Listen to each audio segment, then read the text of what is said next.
religião do planeta, o cristianismo tem mais de 2 bilhões de fiéis. Uma religião que começa com Jesus Cristo, ele nasceu entre os anos 6 e 4 anos, no próprio Cristo, antes de Cristo. Ele morreu de modo adulto, deixou seus apóstolos enviados por ele mesmo para pregar a boa nova, a boa notícia, o evangelho de Jesus Cristo, da ressurreição de Jesus Cristo para o mundo inteiro.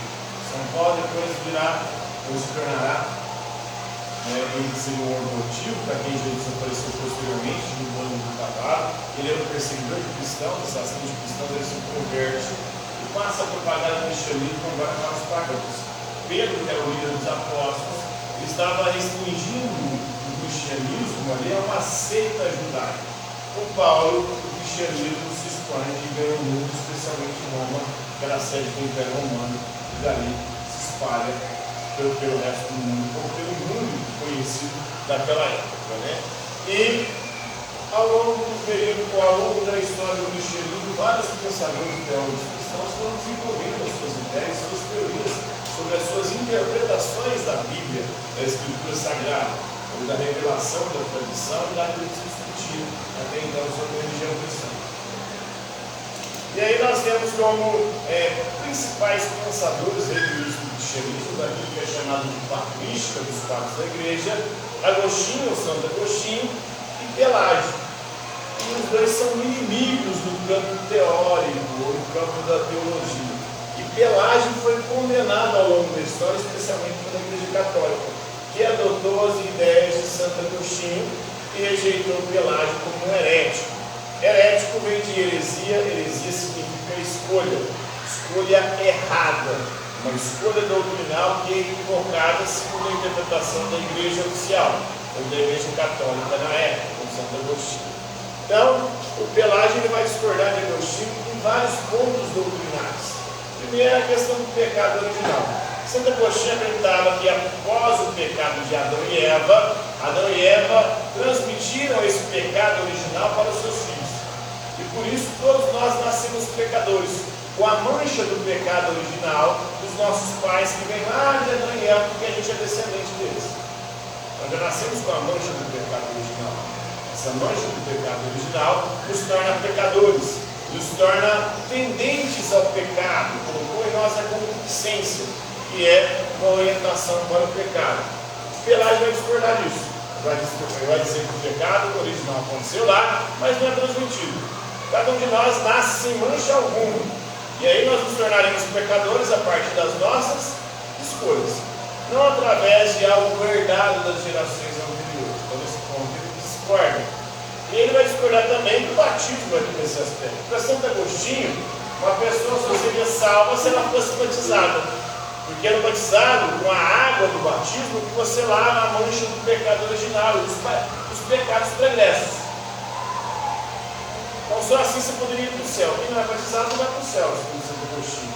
Agora o Pelágio vai dizer que o batismo é desnecessário. O batismo não é para limpar o pecado original, porque nós não herdamos esse pecado. Ele pode até limpar os nossos pecados anteriores.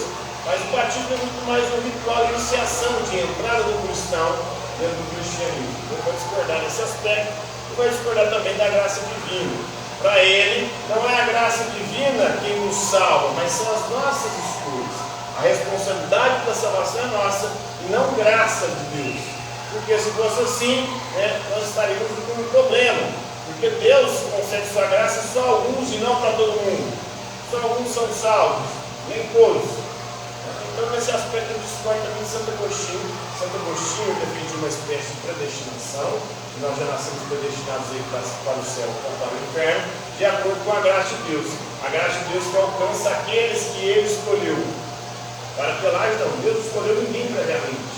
Cada um vai para o céu ou para o inferno de acordo com as suas escolhas, e as suas escolhas é feito por virtude própria, não por graça divina.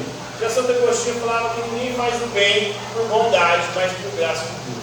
É graças a Deus, é graças à luz divina que ilumina o nosso entendimento, que a gente pode conhecer, e é graças à graça de Deus que nós fazemos boas escolhas e vamos para o céu. E de alguma forma já estamos predestinados. Então Pelágio ele vai discordar em vários aspectos de Agostinho.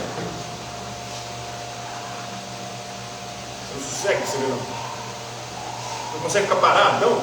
Qual que é o seu problema? Então, Pelágio nasceu em 354 depois de Cristo na Inglaterra. A importância dele é questionando o doutrina do pecado original e a necessidade da graça de uma salvação. Então nós não herdamos o pecado original, nós nascemos sem pecado algum. Nós pecaremos de acordo com as nossas escolhas. E são as nossas escolhas que vai definir se quem vai para o céu ou para o inferno. E não a graça de Deus.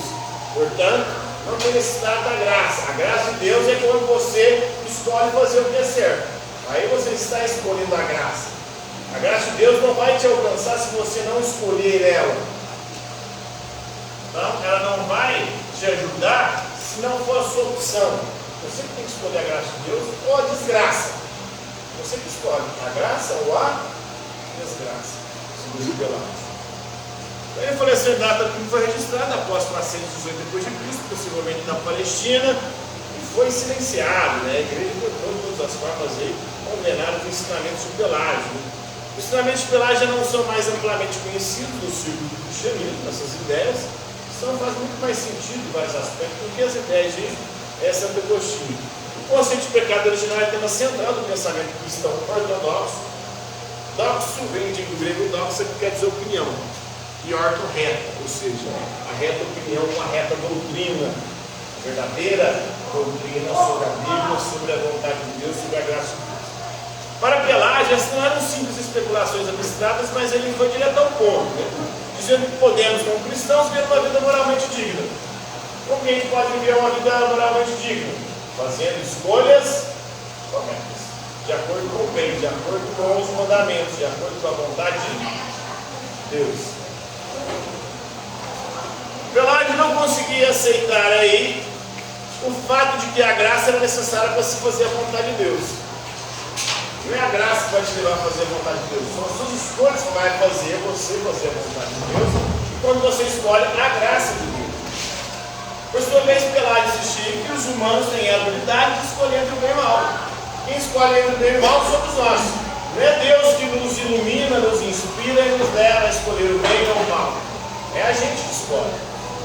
Suas ideias se opunham às de Santo Agostinho, o qual ele segurou dele contra o nome ensinamentos da igreja que é obrigado por lá. Então, Pelágio contestou a opinião de Agostinho sobre seus ensinamentos, o pecado original, o problema do livre-arbítrio. Porque o livre-arbítrio, Santo Agostinho dizia que existe, mas é um mistério. Isso é um pouquinho do pensamento de Pelágio.